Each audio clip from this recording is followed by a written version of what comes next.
Hello, everybody, and welcome back to another episode of the You're Delusional podcast, hosted by myself, LaTerra Wair. Hi, guys. Hello. Welcome back to another week. If you guys don't know me, my name is LaTerra Wair. I'm a multimedia content creator. Here, I host the You're Delusional podcast, and then I do content on various corners of the internet. I hope you guys are having a great week. My week has been super good. I've been what feels like busy, guys. This is the year of good experiences, making new friends, experiencing new things like I told you guys, and I don't want to be a hypocrite. Because of that, I actually went out this weekend, guys. If you don't know, let me say this. I think a lot of people think that I go out a lot more often than I actually go out.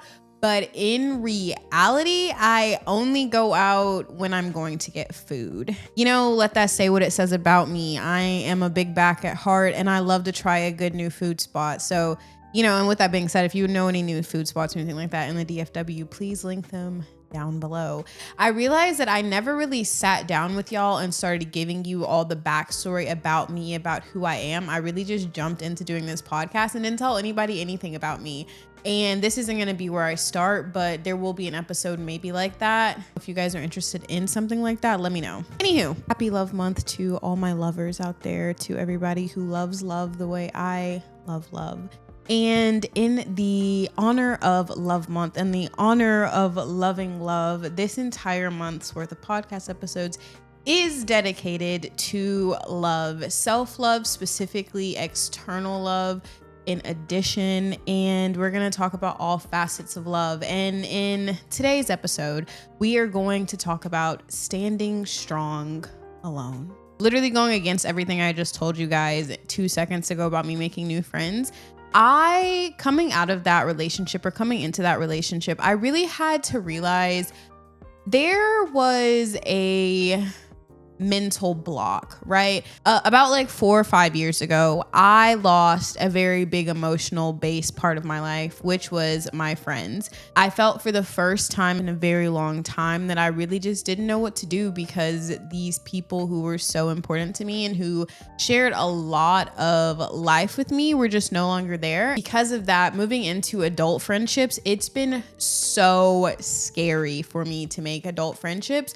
And I think it's just because I don't want to be disappointed. I don't want to feel like I'm putting a lot of myself out there or keep doing the whole reintroduction. I know you guys have probably heard this, but like, I'm tired of asking somebody what their favorite color is, right? Like, I don't care. It's gotten to a point where like, I want to know off bat if we're going to click or not. I don't want to have to go through like the friendship dating aspect of it. It's just a lot because of what happened a couple of years ago. Not like diving deep into that, but just talking about the effects that had.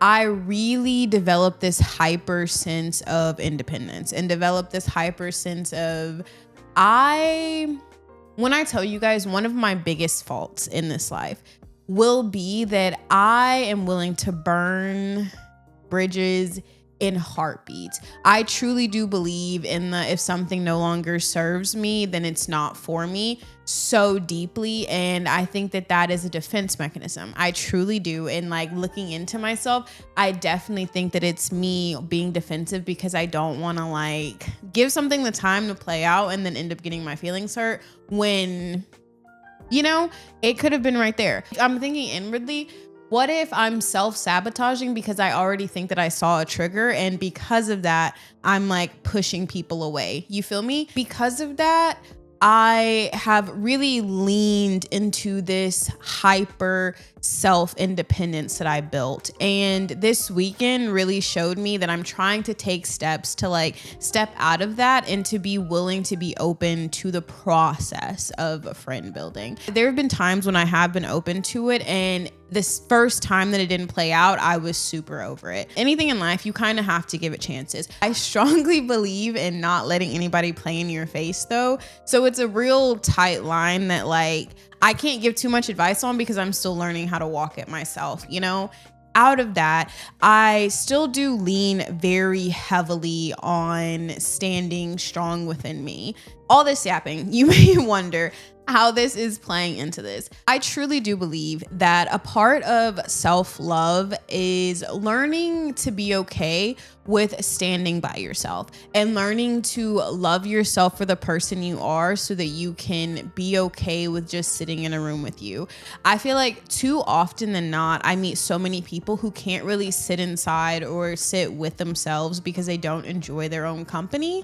And I'm not talking about people who just kind of like, you need a little alone time. I think that everybody needs a little alone time to sit here and wind down and stuff like that. But people who truly like, they need to be doing something every single weekend, every single day, every single hour. They cannot sit by themselves because they don't really like genuinely care about that personal time with yourself. And that personal time with yourself is super, super important. And you really have to learn how to sit there and really develop this self-independence.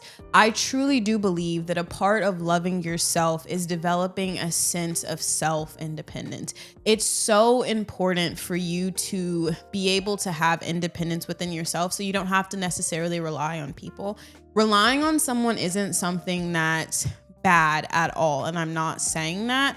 I am saying though that there's a difference on relying on someone because you need to rely on them and relying on someone because you want to rely on them.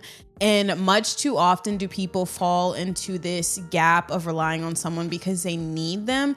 And a part of that will start to build up resentment in yourself because if something isn't going right and you want to distance yourself or get out of the situation, then you become frustrated. And then you become frustrated with yourself because you know that you can't get out of this because you need to depend on someone else. And then that frustration will boil over and then it'll be about you being mad at this person for something that it's not about. It's never been about, but you don't have that independence within yourself to like allow yourself that ability to separate, to breathe, to refresh and to come back. For practical reason, being independent and being able to depend on yourself is important because you never really know what life holds. Me as someone who I love a romantic story. I love a romantic life. I do have to realize that there are people who fall in love and then their spouse passes away, like 10 years in, 15 years in, and that should be no one's story, but that doesn't mean that that's not someone's story. And that is another reason that I think about like why it's so important to be independent. Like that's a very severe case, but there are different cases. Sometimes the person that you are depending on everything for may lose their job. Sometimes things may shift in their time, their finances, their responsibility choices. They have to go towards something else because that also is something that's affecting their life. And maybe it's not affecting your life as much necessarily, but you never know what life can hold and how your situation can change, how your circumstances can change, how a lot of things can change. And you have to be strong enough. You have to be like independent enough to really know that you can lean on yourself. And a part of that will just give you a piece of self-fulfillment that nothing else could give you. It's going to give you something that you never thought that you needed. But when it comes down to it most, that's what's super important. I love to tell people that it's so important to know like what anchors you. What is something that anchors you to this earth? What is something that anchors you to your body? Truth, your anchor should never be another person necessarily. If you're someone who is a parent and things like that, for sure it'll be a different thing, but you have to be anchored to this planet for yourself. You have to be here and look for something within yourself. You have to have a sense of independence and know that no matter what, you can depend on you. If you need anything, why not find that in yourself? Whether that be financially, whether that be emotionally, like why not need all the love that you may need and everything? You should find that in yourself. And that's a part of having independence too, is knowing that they're not saying that you will not be sad, not saying that you will not have bad days where you might doubt yourself, but you have to always know that like love is you. Like you need to love yourself. Love is within you so that you can exude love. Getting real in my hippie bag here, you have to love yourself because you cannot love someone else if you do not love yourself. very deeply. Like, you have to, it is okay to always want to work on yourself and to become a better version of yourself. But you truly do have to sit here and think, like, do I love me? And am I okay with me? And that's the thing that's going to keep you going. That's the thing that's going to keep you pushing. And knowing that will allow you to open up, to be more open to other people and to love other people in abundance, because you do love yourself and because you are grounded and anchored within yourself and within like knowing who you are and knowing like how you can stand on your own. It's just such a different feeling. The second point in all of this is also understanding that having a sense of independence is super important for your personal development as well for your emotional base. There will come a time, I don't care what anyone says, there will come a time in every person's life where they will have to stand alone. They will have to stand in something that everyone else may not feel is right, but you have to know what is right for you, and you have to be willing to bet on the fact that you understand yourself. Bet on the fact that like you know who you are, you know yourself, and you are okay with standing alone in that fact. In a perfect world, everybody agrees with everybody, right? In a perfect world, you'll be able to find compromise on some situation.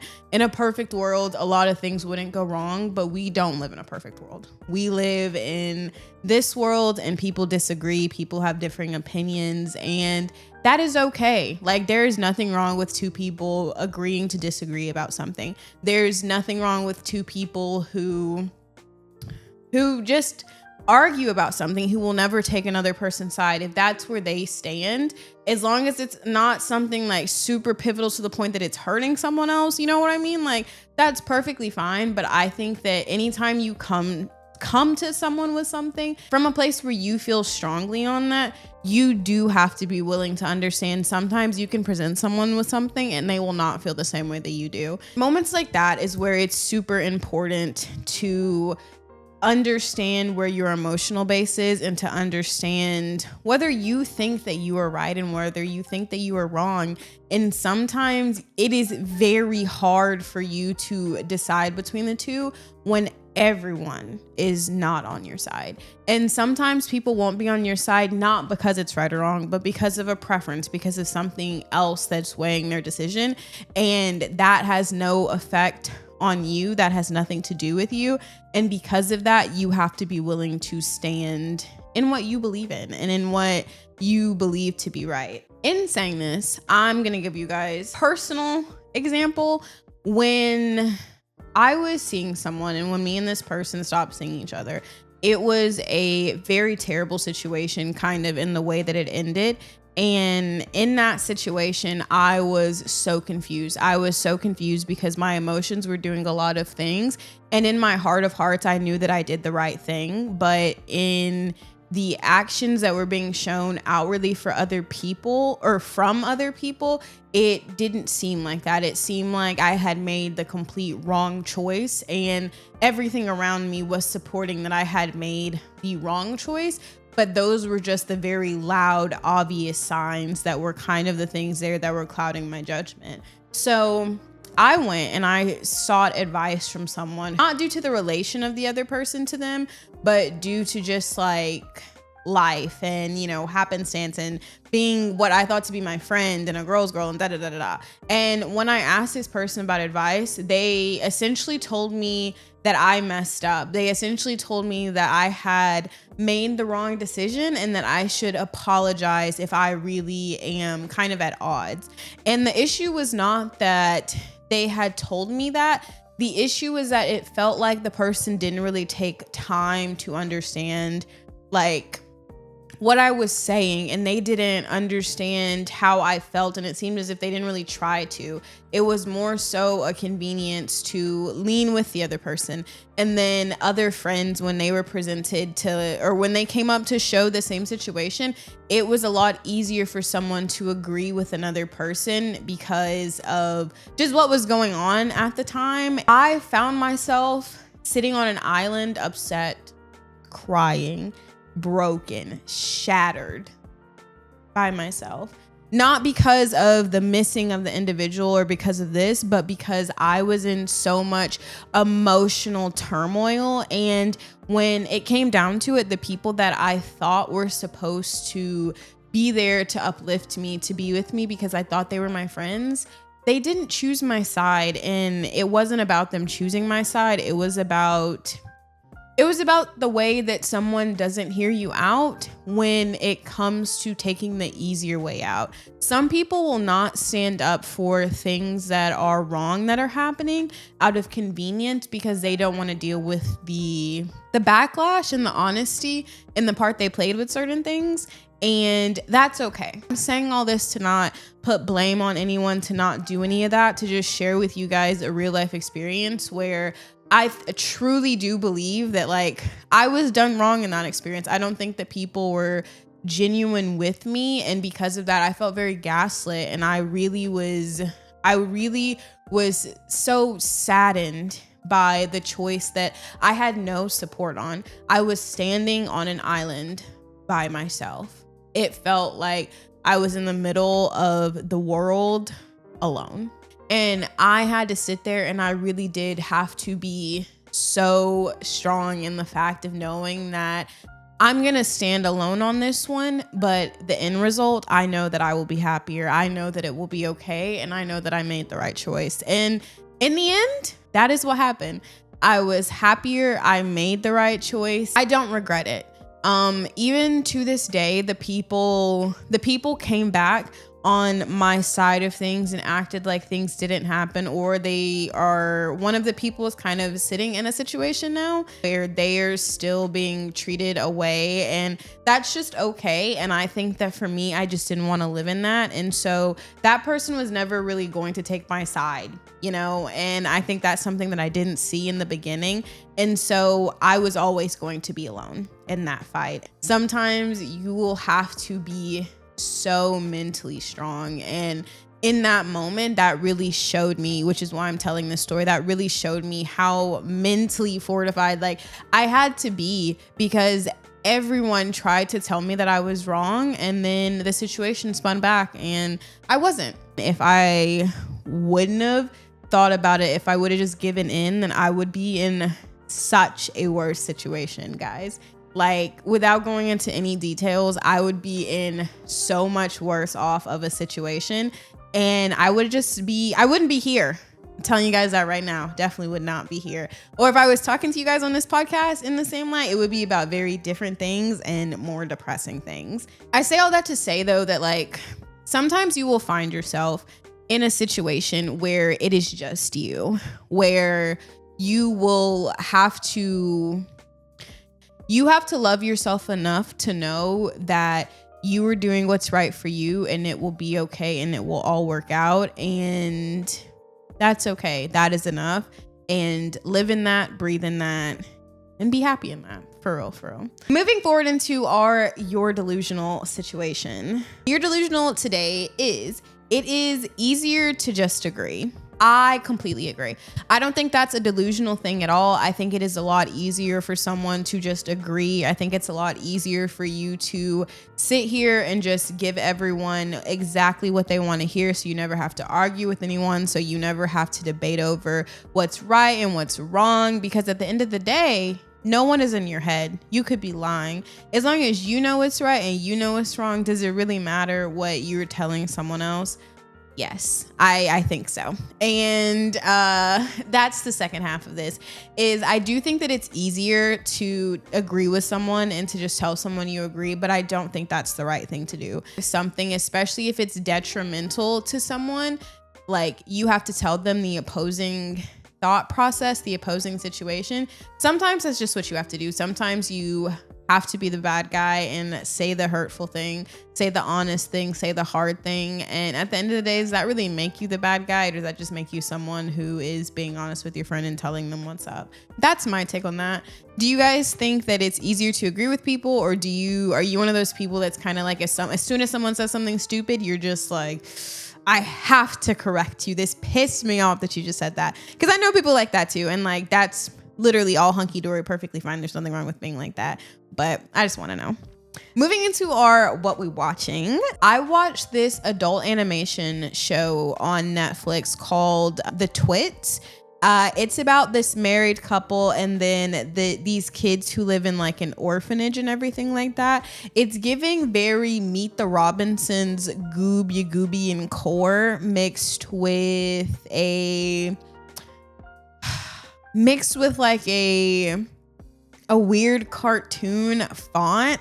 I don't know how to explain that, but it's a very interesting film. It feels very long because the scenes are just so short. Like in kids movies, recently I've realized from watching like kids movies that are developed now, I don't really know if this is a child's movie also. Let me say that because the topics in it are kind of adult and the way that these adults are acting are kind of adult for real.